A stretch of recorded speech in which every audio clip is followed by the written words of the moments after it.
Love marriage वाली का जादुई लहंगा। राघव, मेरे घर में मेरी शादी की बात चल रही है, आखिर तुम कब मेरे घर रिश्ता लेकर आओगे? तुम परेशान मत हो गौरी, मैं जल्दी ही अपने घर वालों से इस बारे में बात करता हूँ। तुम्हें जो भी करना है राघव जल्दी करो। अगर मेरे पिताजी ने मेरी शादी कहीं और तय कर दी और तुम मेरे घर रिश्ता लेकर नहीं आए तो मैं नदी में कूदकर अपनी जान दे दूंगी। ऐसा मत कहो गौरी, भला तुम्हारे बिना मैं रह सकता हूँ क्या? मैं आज ही अपने घर वालों से बात करता हूँ। राघव गांव से शहर काम की तलाश में आया था और वो एक कंपनी में मैनेजर की पोस्ट पे जॉब करता था और उसका पूरा परिवार हीरपुर नामक गांव में रहता था। राघव गौरी से बहुत प्यार करता था और वे लोग कई सालों से एक दूसरे को जानते थे, लेकिन आज गौरी के मुंह से उसकी शादी की बात सुनकर राघव बहुत डर जाता है, क्योंकि वो गौरी के बिना नहीं रह सकता था। इसलिए वो गौरी के बारे में अपने परिवार वालों को बताने गांव आता है। अरे राघव बेटा, आ गया तू? मैं तेरी ही राह देख रही थी बेटा।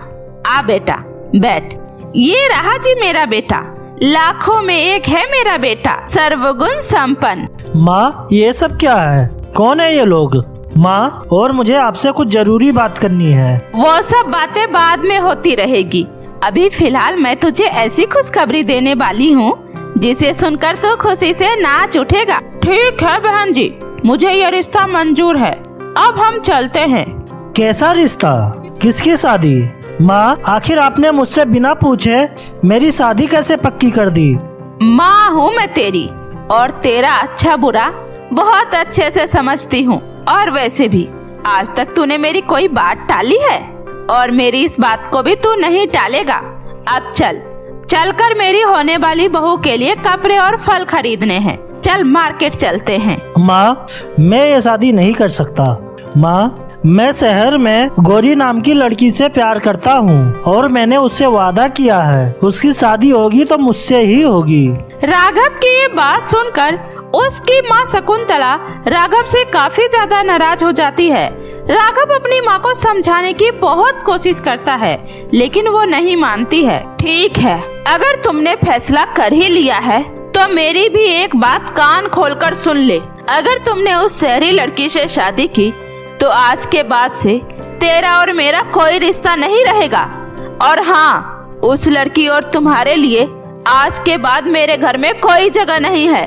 जा, निकल जा मेरे घर से। राघव दुखी मन से शहर आता है और गौरी को सारी बातें बताता है। उसके बाद दोनों मंदिर में जाकर शादी कर लेते हैं और फिर राघव गौरी को एक छोटे से किराए के मकान में लेकर जाता है। मुझे माफ कर देना गौरी, आज से यही छोटा सा कमरा हमारा घर है। ऐसा क्यों कह रहे हैं जी? अब मैं आ गई हूँ ना, अब हम दोनों मिलकर खूब मेहनत करके अपना खुद का घर बनाएंगे और देखना एक दिन हमारे घर वाले हमें जरूर अपनाएंगे। ऐसे ही कुछ दिन बीत जाता है और जब राघव अपने कंपनी में जाता है तो उसे पता चलता है कि गौरी के पिता के कंप्लेन पर राघव को कंपनी से निकाल दिया गया है। अब क्या होगा गौरी? अब आगे हम क्या करेंगे? कहीं मैंने तुम्हारे साथ शादी करके तुम्हारी जिंदगी तो नहीं खराब कर दी? ऐसा मत बोलिए जी, जो भी होता है भगवान की मर्जी से ही होता है। हिम्मत रखिए, सब ठीक हो जाएगा।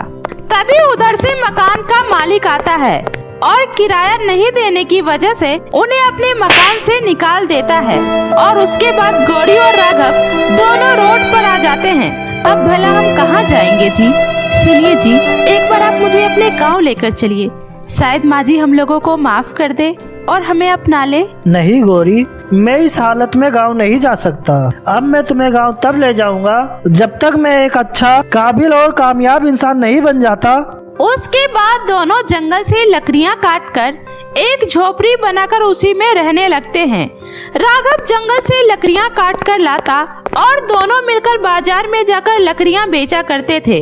ऐसे ही उनका गुजर बसर चल रहा था। ऐसे ही बरसात का मौसम आ जाता है। बाहर लगातार बारिश हो रही थी, जिस वजह से उनका लकड़ी का काम बिल्कुल भी नहीं चल रहा था। ये लीजिए जी, खाना खा लीजिए। ये क्या? तुमने तो सारी रोटी मुझे दे दी, फिर तुम क्या खाओगी गौरी? आपको कैसे पता कि मैंने सारा खाना आपको दे दिया? तभी बाहर किसी की आवाज सुनाई देती है। कोई है जो इस बुढ़िया की मदद कर सके? कोई है? अरे अम्मा, आप अंदर आइए अम्मा, बैठिए। बेटी, मुझे बहुत भूख लगी है, कुछ खाने को है तो दे दे बेटी, मैंने आज 2 दिनों से कुछ भी नहीं खाया। राघव गौरी को हाँ में इशारा करता है और गौरी खाने की प्लेट उठाकर उस अम्मा को दे देती है। सारा खाना खाने के बाद वो अम्मा कहती है, खाना तो बड़ा ही स्वादिष्ट बना था बेटी, तुम्हारे हाथों में तो जादू है बेटी, तुम एक सफल गृहिणी हो। बेटी, कुछ और थोड़ा खाने को मिल जाता तो मजा ही आ जाता। क्यों नहीं अम्मा, ये लीजिए अम्मा, ये भुने हुए चने हैं, आप इसे खा लीजिए। वो खाने के बाद वो बूढ़ी औरत एक परी में बदल जाती है। गौरी, मैं तुमसे बहुत ही ज्यादा खुश हूँ, मैं इस जंगल की परी हूँ। मैं काफी दिनों से तुम्हें देख रही थी, तुम दोनों बहुत ही अच्छे हो। तुम दोनों जितना कमाते हो उसमें से दूसरों की भी मदद करते हो। ये देखकर मुझे बहुत अच्छा लगा और ये देखकर मैं यहाँ तुम्हारी परीक्षा लेने आई थी और तुम मेरी इस परीक्षा में सफल हुई। बताओ मैं तुम्हारी क्या मदद कर सकती हूँ? परी जी, हम दोनों एक दूसरे से बहुत प्यार करते हैं, लेकिन हमारे घर वाले हमारे प्यार को स्वीकार नहीं करते हैं। हम बस इतना चाहते हैं कि हमसे हमारा परिवार मिल जाए और हम सब साथ मिलकर हंसी खुशी रहे। ठीक है गौरी, ऐसा ही होगा, लेकिन इससे पहले तुम्हें इसके लिए मेहनत करनी होगी। ये लो, ये एक जादुई लहंगा है। इस लहंगा से तुम जो भी कुछ मांगोगी तुम्हें वो सब मिल जाएगा। सबसे पहले तुम लोग अपने पैरों पर खड़े हो जाओ और हाँ, ध्यान रहे इस लहंगा से उतना ही कुछ मांगना जितने की तुम्हें जरूरत हो। और हाँ, जिंदगी में कभी लालच मत करना और मेहनत करके आगे बढ़ते रहना। उसके बाद गौरी और राघव उस परी का धन्यवाद करते हैं और परी वहाँ से गायब हो जाती है। गौरी और राघव जादुई लहंगा से बोलकर ढेर सारे पैसे मांगते हैं, जिससे वे शहर में अपना एक सुंदर सा घर बनाते हैं और अपनी एक लहंगे की बड़ी सी दुकान खोलते हैं। और जब उनका बिजनेस बहुत अच्छे से चलने लगता है, उसके बाद वे लोग उस जादुई लहंगा को नदी में जाकर विसर्जित कर देते हैं। हे जादुई लहंगा, आपने मेरी बहुत मदद की, आपका बहुत बहुत शुक्रिया। लेकिन अब हम लोग अपनी मेहनत से आगे कमाना चाहते हैं, इसलिए मैं यहाँ आपको छोड़कर जा रही हूँ, ताकि जैसे आपने मेरी जिंदगी बदली है वैसे ही आप किसी और जरूरतमंद की मेरी तरह ही जिंदगी बदल सको। उसके बाद दोनों उस जादुई लहंगे को नदी में बहा देते हैं। गौरी और राघव का कारोबार दिन दुगनी रात चौगुनी बढ़ने लगती है और वे लोग उस शहर के सबसे बड़े बिजनेसमैन बन जाते हैं। और फिर राघव गौरी को लेकर अपने घर जाता है और देखता है कि उसकी माँ बहुत बीमार है। माँ, ये आपने अपनी कैसी हालत बना रखी है? बेटा, तू मुझे माफ कर दे, मुझे पता था तू एक दिन जरूर आएगा। बेटा, तूने मुझसे कभी कुछ नहीं मांगा, पहली बार अपने लिए कुछ मांगा और मैं अभागन माँ उसमें तेरा साथ नहीं दे पाई। राघव, सबसे पहले डॉक्टर को बुला दो, माँ जी को काफी तेज बुखार है। बेटा, मेरी बहू तो लाखों में एक है, चांद का टुकड़ा ढूंढा है तुमने मेरे लिए। आज के बाद से मैं तुम दोनों को कभी अपने से दूर नहीं जाने दूंगी। उसके बाद से सभी मिलजुल कर एक साथ प्यार से रहने लगते हैं। श्रापित लहंगे वाला जादुई पेड़। जुगनू अपने चाचा चाची के साथ रहती थी, क्योंकि उसका इस दुनिया में अपने चाचा चाची के अलावा कोई नहीं था। जुगनू की चाची लीलावती बहुत ही लालची महिला थी और उसने जुगनू को भी अपने घर में सिर्फ इसलिए पनाह दी थी ताकि उसे अपने घर में काम करने के लिए मुफ्त में एक नौकरानी मिल जाए। लेकिन वक्त की दौर और बढ़ते महंगाई में जुगनू को 2 टाइम खाना खिलाना भी लीलावती को बहुत भारी पड़ रहा था। वो उससे दिन भर घर का काम करवाती, फिर भी उसे ऐसा लगता जैसे जुगनू उनके घर में मुफ्त में बैठकर खा रही है। एक दिन जुगनू अपने फटे हुए कपड़े सिल रही थी, तभी उसकी चाची कहती है, ए जुगनू, क्या कर रही है? कुछ नहीं चाची, वो फ्रॉक फट गए थे, बस वही सिल रही हूँ। कुछ काम है क्या चाची? हाँ, मेरे सिर में दर्द हो रहा है, जा मेरे लिए 1 कप चाय बना कर ले आ। ठीक है चाची, अभी लेकर आती हूँ। चाची, वो मैं ये कह रही थी कि मेरे फ्रॉक का बटन टूट गया है। 10 रुपए दे देते तो मैं बटन लाकर फ्रॉक में लगा लेती। अरे पैसे कोई पेड़ पर नहीं उगते हैं जो तुझे तोड़ कर दे दूं। एक तो तेरा निकम्मा चाचा जिससे ढंग से कमाया भी नहीं जाता, ऊपर से तुझ जैसी अनाथ को भी मेरे सिर पर लाकर बांध दिया है। अब मैं कहां से सबको पैसे लाकर दूं? घर में राशन भी खत्म है। चाची, मैं समझ सकती हूँ। एक बात बोलूं? चाची, मुझे बहुत अच्छी सिलाई आती है। आप बस मुझे कहीं से एक सिलाई मशीन दिला दीजिए, फिर मैं लोगों के कपड़े सिला करूंगी और उससे जो भी पैसे मिलेंगे उससे आपको घर चलाने में भी आसानी होगी।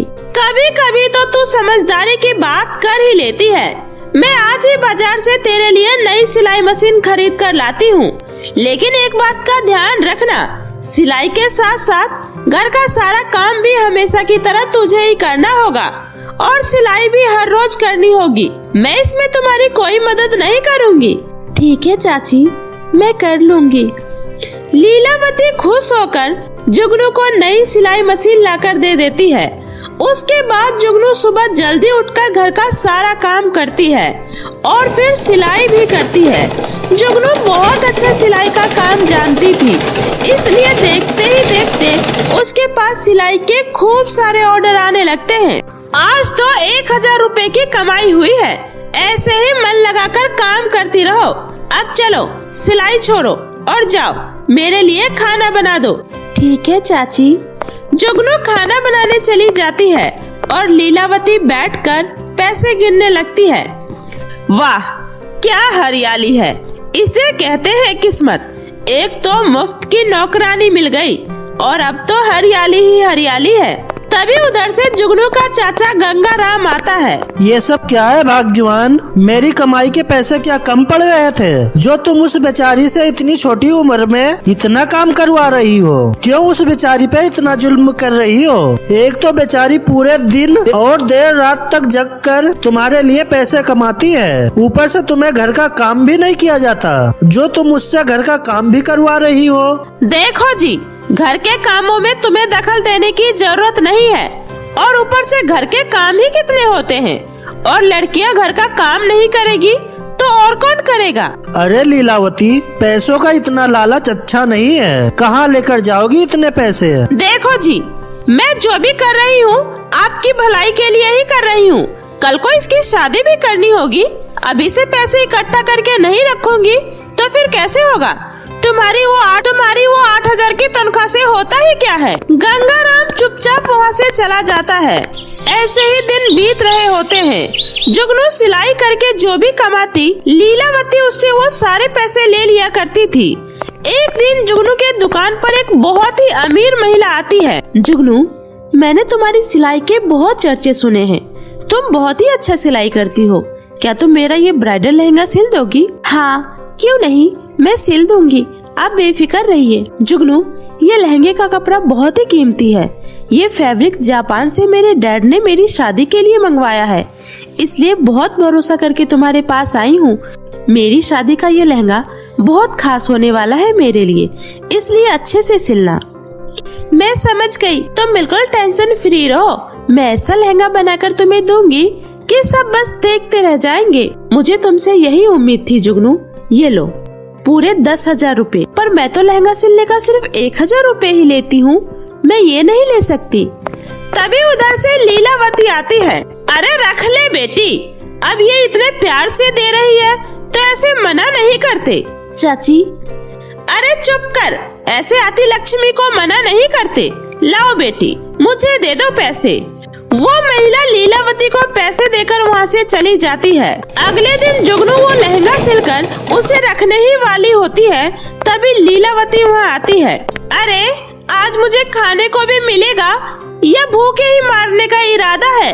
जी चाची, बस ये लहंगा कंप्लीट होने ही वाला है, बस इसे तह लगाकर पैक करके पन्नी में रखना है। अरे ला, ये मैं कर देती हूँ, तू जा और जल्दी से खाना बना दे, वरना भूख से तो मेरी जान ही निकल जाएगी। जुगनू लहंगा वहीं छोड़कर खाना बनाने चली जाती है और लीलावती आराम से कुर्सी पर बैठकर पेपर पढ़ने लगती है और वो लहंगा वहीं का वहीं छोड़ देती है। अगले दिन जुगनू जब सिलाई करने जाती है तो देखती है कि उस लहंगे को चूहे ने जगह जगह से काट दिया है। हे भगवान, ये क्या हो गया? इस लहंगे को तो चूहे ने काट दिया। चाची, आपसे मैंने कहा था ना लहंगा पैक कर देने के लिए, फिर आपने क्यों नहीं किया? अब मैं ग्राहक को क्या जवाब दूंगी? हे भगवान। अरे उसे दूसरा लहंगा सिलकर दे देना। अरे चाची, ये मामूली कपड़ा नहीं बल्कि बहुत ही महंगा लहंगे का कपड़ा था, वो अब मुझे नहीं छोड़ेगी।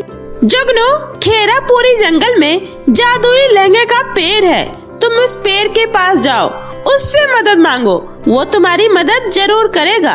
तुम्हारा दिमाग तो ठीक है लीलावती। अरे वो श्रापित लहंगे का पेड़ है, वहाँ आज तक कोई नहीं गया है, फिर तुम इसे क्यों मौत के कुएं में भेज रही हो? चाचा, अगर मैंने ग्राहक को समय से लहंगा नहीं दिया तो वो भी मुझे नहीं छोड़ेगी। मैं उस जंगल में जरूर जाऊंगी। उसके बाद जुगनू खेरापुरी के जंगल में जाती है और जादुई लहंगे के पेड़ से मदद मांगती है। जुगनू, तुम एक अच्छी और सच्ची लड़की हो, इसलिए मैं तुम्हारी मदद कर रही हूँ, क्योंकि आज तक एक अरसा बीत गया लेकिन मेरे पास कोई भी सच्चा इंसान मदद मांगने नहीं आया। तुम सच्ची हो, इसलिए ये लो, ये एक जादुई लहंगा है, और हाँ, तुम इस लहंगा से जो भी कुछ मांगोगी ये लहंगा तुम्हारी हर एक इच्छा को पूरा करेगा। जुगनू जादुई लहंगे के पेड़ का धन्यवाद कर उस लहंगे को लेकर घर आती है और उस जादुई लहंगा से कहती है, हे जादुई लहंगा, मुझे सेम जैसा लहंगा चूहे ने काटा था वैसा ही लहंगा चाहिए। जुगनू के इतना कहते ही उस लहंगे से वैसा ही लहंगा निकलकर बाहर आता है। लीलावती जब ये देखती है तो उसके मन में लालच आ जाता है। अरे वाह, ये तो गजब हो गया, ये तो जादुई लहंगे के पेड़ से लहंगा लेकर आ भी गई। लेकिन मैं इस जुगनू की तरह बेवकूफ नहीं हूँ जो सिर्फ एक लहंगा लेकर आऊंगी। मैं तो उस जादुई पेड़ से उसके सारे जादुई लहंगे तोड़ कर ले आऊंगी और दुनिया की सबसे अमीर इंसान बन जाऊंगी। उसके बाद लीलावती फिर से जादुई पेड़ के पास जाती है।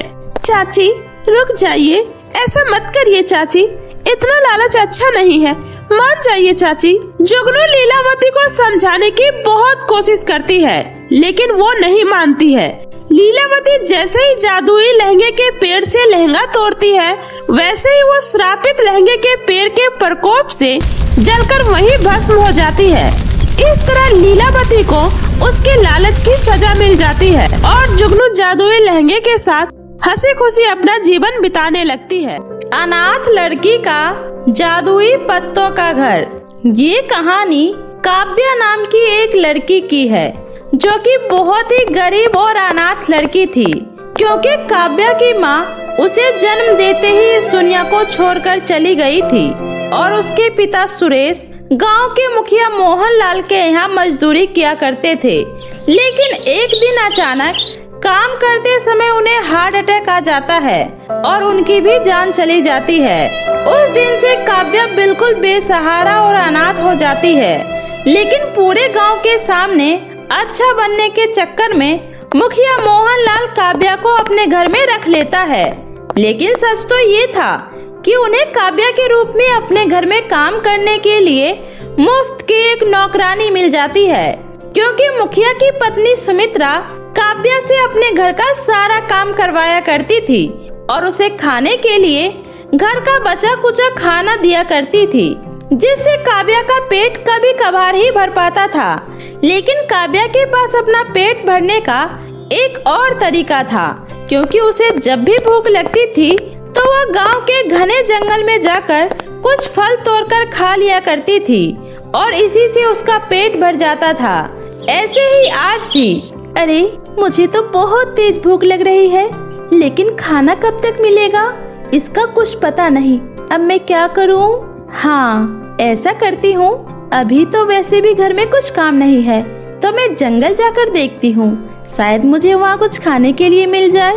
इतना कहकर काव्या जंगल की तरफ चली जाती है और काफी देर चलने के बाद उसे एक बहुत ही सुंदर और हरा भरा सेब का पेड़ दिखाई देता है और पेड़ पर इतने सारे सेब लगे हुए देखकर काव्या एक डंडे से उन सेब को तोड़ने लगती है। अरे वाह, ये सेब तो बहुत ही मीठे हैं, अब इससे मेरा पेट जरूर भर जाएगा। चलो ऐसा करती हूँ, एक दो सेब और तोड़ लेती हूँ। अगर शाम को खाना नहीं मिला तो आज मैं इसी से काम चला लूंगी। इतना कहकर काव्या कुछ और सेब तोड़ लेती है और उन्हें उठाकर मुखिया के घर वापस जाने लगती है। उन सेब को पाकर काव्या बहुत खुश थी और खुशी खुशी वो मुखिया के घर पहुंच जाती है। लेकिन उसी समय, अच्छा तो ये बात है, ये महारानी यहाँ है। अरे कामचोर, ये घर के काम छोड़कर कहाँ घूम रही है? और ये क्या, ये सेब कहाँ से लाई तू? कहीं तूने हमारे बगीचे से तो नहीं चुराए हैं? अरे नहीं नहीं मालकिन, ये तो मैं वो क्या कर रही है? रुक जा, अभी बताती हूँ तुझे, आज तो तेरी खैर नहीं। सुमित्रा काव्या की पूरी बातें सुने बिना ही उसे घसीटती हुई मोहनलाल के पास ले जाती है और उससे कहती है, देखिए जी, हमारे बगीचे की असली चोरनी मिल गई। अरे जिस थाली में खाती है उसी में छेद करती है। यहाँ घर का सारा काम छोड़कर हमारे बगीचे से सेब चुरा कर खा रही थी। नहीं नहीं मालकिन, मैंने कोई चोरी नहीं की, वो तो मुझे बस भूख लगी थी इसलिए मैं जंगल गई थी। अरे बंद कर अपनी बकवास। तुझ जैसी अनाथ लड़की को हमने अपने घर में सहारा क्या दिया? तू हमारे साथ ही गद्दारी कर रही है। निकल जा इस घर से और दोबारा अपनी शकल मत दिखाना। इतना कहकर मोहनलाल काव्या को घर से बाहर निकाल देता है। उसी समय सुमित्रा कहती है, अरे ये आपने क्या कर दिया?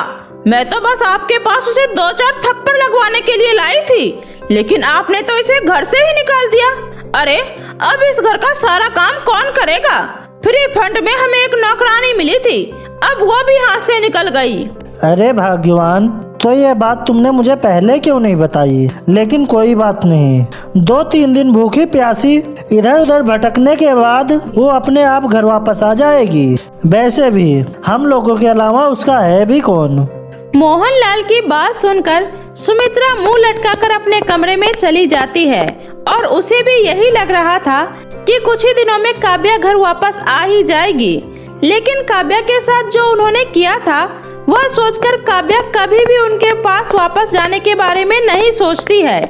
माँ, पिताजी, आप लोग मुझे छोड़कर क्यों चले गए? अब मैं कहाँ जाऊँ, किसके पास जाऊँ? मेरे पास तो कोई घर भी नहीं है। इतना कहकर काव्या रोड के किनारे बैठे रो रही होती है। उसी समय उसकी नजर कुछ बच्चों पर जाती है जो कि अपने घर के बाहर बैठे सेब खा रहे होते हैं और उन्हें सेब खाता देख काव्या के दिमाग में एक सुझाव आता है और वह सीधा जंगल में उसी सेब के पेड़ के पास पहुंच जाती है जहां से उसने कुछ समय पहले सेब तोड़कर खाए थे। सुनो दोस्त, मेरा इस दुनिया में तुम्हारे अलावा और कोई नहीं है। एक तुम ही तो हो जिसने मुझे बिना स्वार्थ के, बिना मुझसे कोई काम करवाए मुझे भरपेट अपने स्वादिष्ट फल खाने के लिए दिए थे। तो क्या तुम मेरे दोस्त बनोगे? और क्या मैं तुम्हारे पत्तों की छांव में बैठ सकती हूँ? काव्या के इतना कहते ही वहाँ पर अचानक से तेज हवा चलने लगती है और पेड़ के नीचे की सारी गंदगी साफ हो जाती है, जैसे खुद पेड़ ने काव्या को बैठने का इशारा दिया हो। यह देखकर काव्या बहुत खुश हो जाती है। तुम्हारा बहुत बहुत शुक्रिया दोस्त, और अगर तुम्हें बुरा न लगे तो क्या मैं एक सेब और तोड़कर खा सकती हूँ? क्योंकि मुझे बहुत तेज भूख लगी है और मालकिन ने मुझसे वो सारे सेब छीन लिए थे जो मैं यहाँ से अपने लिए लेके गई थी।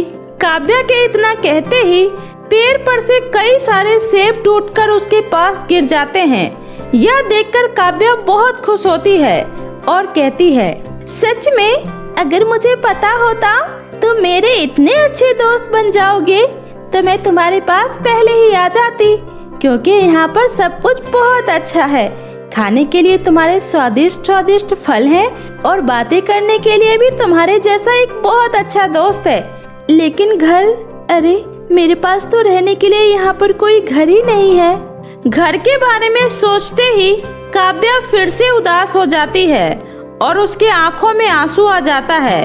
उसी समय अचानक से वह सेब का पेड़ जोर जोर से हिलने लगता है, जैसे वहाँ पर कोई बहुत बड़ा तूफान आ रहा होता है। उसी समय काव्या घबराकर पेड़ से दूर हट जाती है लेकिन जब उसकी नजर पेड़ से टूटकर गिर रहे पत्तों पर पड़ती है जो कि आपस में एक दूसरे से जुड़ रही होती है, और उसी समय काव्या को कुछ समझ में नहीं आता कि आखिर ये हो क्या रहा है। लेकिन जब कुछ देर बाद वहाँ पर एक पत्तों का बहुत ही सुंदर घर बनकर तैयार हो जाता है, ये देखकर काव्या बहुत खुश हो जाती है और कहती है, अरे वाह, पत्तों का इतना सुंदर घर, वो भी मेरे लिए।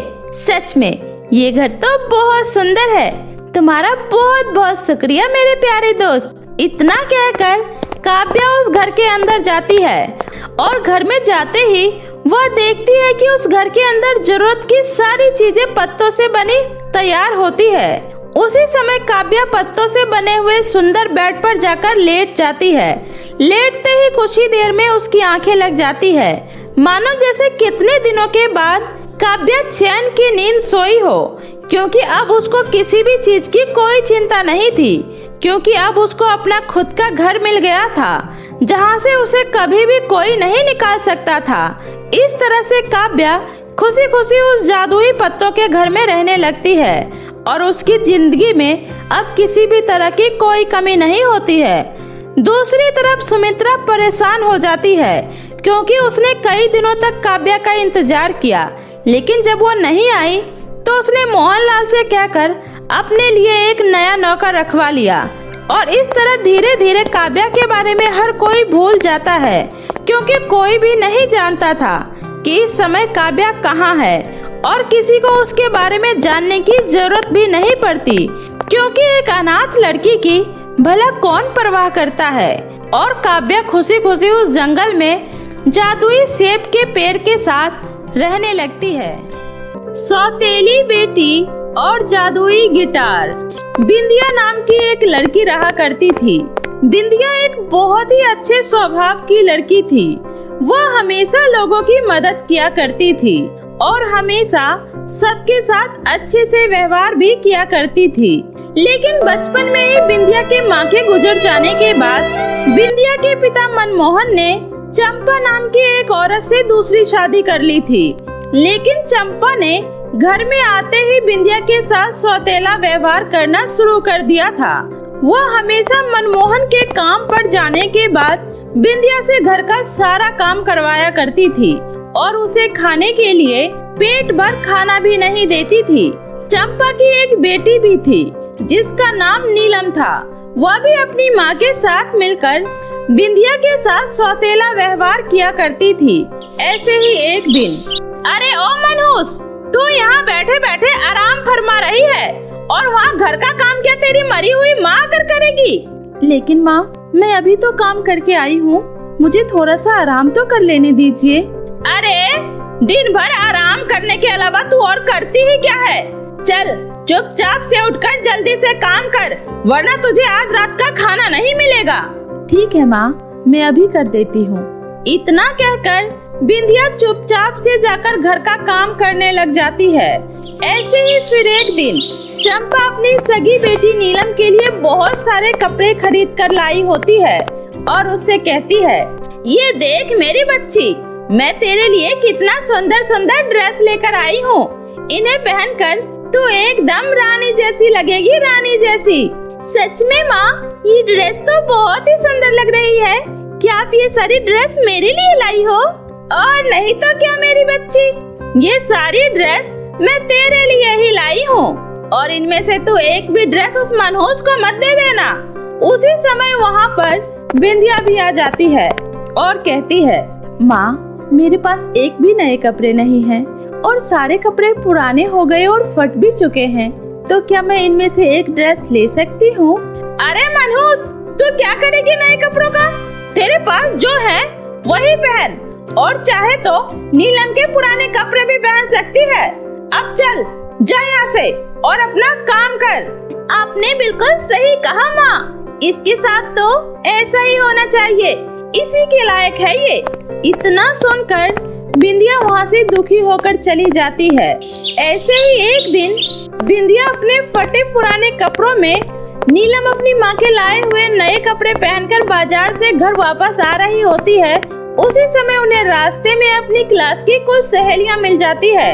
जो उन्हें देखकर उनसे कहती है, अरे क्या बात है नीलम, आज तो तू इस नई ड्रेस में बहुत ही सुंदर लग रही है। कहाँ से लाई है ये ड्रेस? अरे ये ड्रेस तो मेरी माँ लाई है मेरे लिए, और ऐसी बहुत सारी सुंदर सुंदर ड्रेस और भी लेकर आई है मेरी माँ। अरे वैशाली, तुझे तेरी माँ ने नई ड्रेस नहीं ला कर दी क्या? तू फिर से वही फटे पुराने कपड़े पहनकर घूम रही है। अरे इससे क्या पूछ रही हो? ये तो हमारे घर की सिर्फ नौकरानी है, नौकरानी। इसके लिए कौन नए कपड़े लाएगा? और वैसे भी मेरी माँ सिर्फ मुझसे प्यार करती है, इस नौकरानी बिंदिया से नहीं। अच्छा नीलम, आज शाम मेरे घर पर बर्थडे की एक छोटी सी पार्टी है, तो तुझे जरूर आना है, और तू चाहे तो बिंदिया को भी अपने साथ ले आ सकती है। अरे इसे पार्टी में लाकर क्या अपनी बेइज्जती करवानी है मुझे? ना तो इसके पास कोई ढंग के कपड़े हैं और ना ही शकल सूरत, तो ये पार्टी में आकर करेगी क्या? अरे नीलम, मैं तो बस इसलिए कह रही थी कि कोई तो होना चाहिए ना जो पार्टी में सबको कोल्ड ड्रिंक वगैरह सर्व कर सके। अच्छा ये बात है, तब तो ठीक है, मैं इसे लेकर जरूर आऊंगी। अपनी सौतेली बहन और उन लड़कियों की बातें सुनकर बिंदिया की आंखों में आंसू आ जाता है और वह वहाँ से बिना कुछ बोले चली जाती है। लेकिन तभी उसे रास्ते में एक दुष्ट जादूगरनी जाती हुई दिखाई देती है, जिसने अपने हाथ में एक सुंदर सा पिंजरा लिया हुआ था और उस पिंजरे में एक बहुत ही सुंदर तोता कैद हो रखा था, और वह दिखने में बहुत ही ज्यादा उदास भी लग रहा होता है।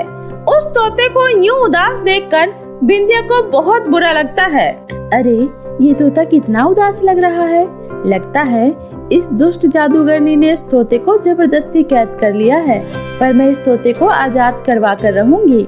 बिंदिया को कहीं न कहीं उस तोते में अपनी खुद की घुटन भरी जिंदगी भी दिखाई देती है, जो वह हर रोज जी रही होती है। लेकिन वह अपने लिए तो कुछ नहीं कर सकती थी, पर वह उस तोते को उस पिंजरे से आजाद करना चाहती थी। इसलिए वह उस जादूगरनी का पीछा करने लगती है। लेकिन काफी देर तक चलने के बाद वह जादूगरनी थक जाती है और एक पेड़ के पास रुककर आराम करने लगती है और उस पिंजरे को साइड में रख देती है। लेकिन मौका देखते ही बिंदिया उस पिंजरे को लेकर भागने लगती है। उसी समय वो जादूगरनी बिंदिया को पिंजरा लेकर भागता देख लेती है और वह उसका पीछा करने लगती है। अरे ओ लड़की, तेरी इतनी हिम्मत, तू मेरा पिंजरा लेकर कहाँ जा रही है? ला, मुझे मेरा पिंजरा वापस कर दे। बिंदिया उस जादूगरनी की एक नहीं सुनती और भागते हुए एक सुरक्षित जगह पर पहुंच जाती है, जहां उसे वह जादूगरनी दूर दूर तक कहीं भी दिखाई नहीं देती है। और उसी समय बिंदिया उस पिंजरे को खोल देती है और उस तोते को आजाद कर देती है।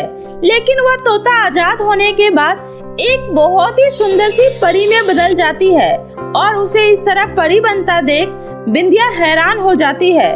उसी समय वो परी कहती है, घबराओ मत बिंदिया, मैं तुम्हें कोई नुकसान नहीं पहुंचाऊंगी। अरे तुमने तो मुझे उस दुष्ट जादूगरनी से बचाया है, लेकिन आप हो कौन? बिंदिया, मैं परीलोक की रानी हूँ। मुझे उस दुष्ट जादूगरनी ने अपनी जादुई शक्तियों से तोता बनाकर इस पिंजरे में कैद कर लिया था, लेकिन आज तुमने मुझे इस पिंजरे से आजाद करके मेरी बहुत मदद की है। मैं तुम्हारा यह एहसान कभी नहीं भूलूंगी। उसी समय वहाँ पर वह दुष्ट जादूगरनी भी आ जाती है और कहती है, अरे ओ बेवकूफ लड़की, तेरी हिम्मत कैसे हुई मेरे पिंजरे को लेकर भागने की? ला, मेरा पिंजरा मुझे वापस कर। नहीं बिंदिया, ये पिंजरा उस दुष्ट जादूगरनी को मत देना, वरना वो मुझे फिर से इस पिंजरे में कैद कर देगी। प्लीज बिंदिया। लगता है तुझे मेरी बात समझ में नहीं आई। तुझे नहीं पता कि मेरे पास कितनी जादुई शक्तियाँ हैं। मैं चाहूँ तो अभी तुझे पत्थर की बना सकती हूँ। अरे हाँ, क्यों नहीं, मैंने बहुत देखे हैं तुम्हारे जैसे जादूगर। पहले एक बार तुम इस नदी के पानी को शीशा बनाकर दिखाओ, तब मानूंगी मैं कि तुम एक बहुत बड़ी जादूगरनी हो।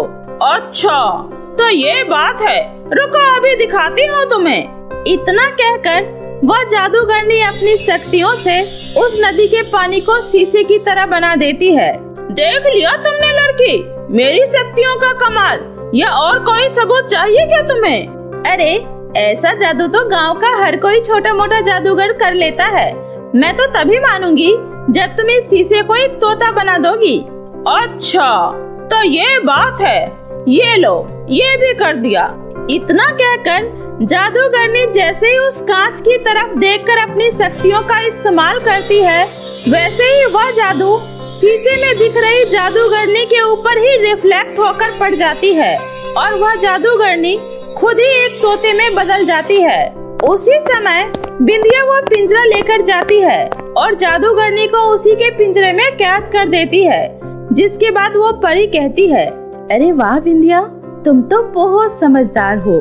आज तुमने इस जादूगरनी को बहुत ही अच्छा सबक सिखाया है। आज के बाद यह दोबारा कभी भी किसी और परी को परेशान नहीं करेगी। और आज तुमने ये जो इतना बड़ा काम किया है, इसके लिए मैं तुम्हें कुछ देना चाहती हूँ। ये लो, ये परी लोग का एक जादुई गिटार है। तुम जब भी इस जादुई गिटार को बजाओगी तो ये तुम्हारी सारी इच्छाओं को पूरा करेगा और तुम्हें कभी भी किसी चीज की कोई कमी नहीं होने देगा। उस जादुई गिटार को पाकर बिंदिया बहुत खुश हो जाती है और उस परी का धन्यवाद करती है। उसी समय वो परी वहाँ से गायब हो जाती है और बिंदिया उस जादुई गिटार को लेकर अपने घर आ जाती है और घर आकर वह उस जादुई गिटार को देखकर कहती है, क्या सच में ये जादुई गिटार है? पर मुझे तो ये एक मामूली गिटार ही लग रहा है। चलो इसे एक बार इस्तेमाल करके देखती हूँ। इतना कहकर बिंदिया जैसे ही उस जादुई गिटार को बजाती है और कहती है, हे मेरे जादुई गिटार, क्या तुम मुझे कोई सुंदर सी ड्रेस दे सकते हो? बिंदिया के इतना कहते ही उस जादुई गिटार में से एक चमचमाती हुई रोशनी के साथ एक बहुत ही सुंदर सी ड्रेस निकलकर बाहर आ जाती है। यह देखकर बिंदिया बहुत खुश हो जाती है और कहती है, अरे वाह, ये तो सच में एक जादुई गिटार है और अब मैं इस गिटार की मदद से सोनाली के लिए एक बहुत ही सुंदर सा बर्थडे केक गिफ्ट भी ले सकती हूँ। इतना कहकर बिंदिया उस जादुई गिटार से सोनाली के लिए एक सुंदर सा गिफ्ट भी ले लेती है और वह उस सुंदर सी ड्रेस को पहनकर सोनाली की बर्थडे पार्टी में चली जाती है। और वहाँ पार्टी में बिंदिया को इतनी सुंदर ड्रेस पहने देखकर हर कोई उसकी तरफ आकर्षित होने लगता है, क्योंकि बिंदिया उस ड्रेस में बहुत ही ज्यादा सुंदर लग रही होती है। वहीं उसकी बहन नीलम को कोई भी भाव नहीं देता। यह देखकर नीलम को बहुत बुरा लगता है। अरे वाह बिंदिया, तुम्हारी ड्रेस तो बहुत ही सुंदर लग रही है और तुम भी, चलो आओ ना, तुम भी हमारे साथ मिलकर केक काटो। और इस तरह उस जादुई गिटार की मदद से बिंदिया अपना कोई भी काम बड़ी ही आसानी से कर लेती है और अपने लिए सुंदर सुंदर कपड़े भी मांग लेती है। ऐसे ही बिंदिया की जिंदगी उस जादुई गिटार की मदद से पूरी तरह से बदल जाती है और अब वो अपनी जिंदगी बड़े ही सुकून और आराम से जीने लगती है।